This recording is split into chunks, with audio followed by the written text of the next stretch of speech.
I would say that this is, from at least a political point of view, quickly turning into a dud of a story. What am I talking about here? Which is wild.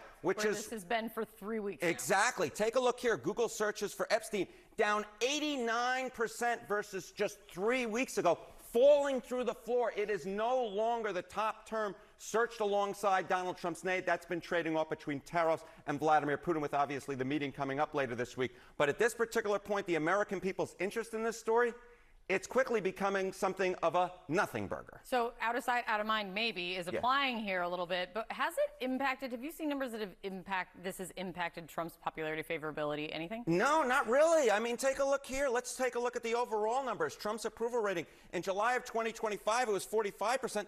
It's still well within that margin of error here at 44%. And you compare that to where he was in his first term at this point. He was at 37%. So he's 7 points higher, very much in a different political universe now, significantly higher in terms of his overall approval rating than he was at this point in his first term. And more than that, among Republicans, his approval rating is near a record high, hovering right at about that 90% mark. So no, he hasn't lost any of that base. And when it comes to that center of the electorate, he's basically holding on there. And his overall approval rating, 44%, is pretty gosh darn good for him, considering where he was at this point in term number one. What do you think is behind it? Why there hasn't been more movement? Yeah, why hasn't there been more movement? I think this is pretty simple. Take a look here. Nation's top issue is the Epstein case. This is the number of respondents. This isn't the percentage of respondents. This is the number of respondents. In our last CNN poll, look at this.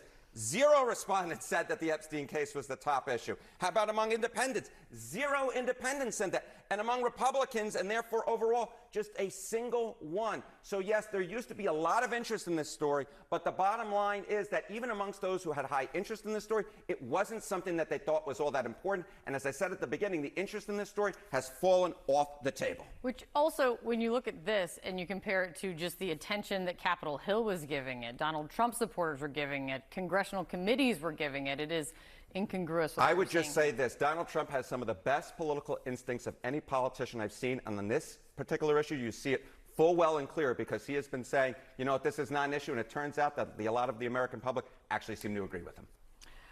If you dream it, it will become. John, that's apparently the message.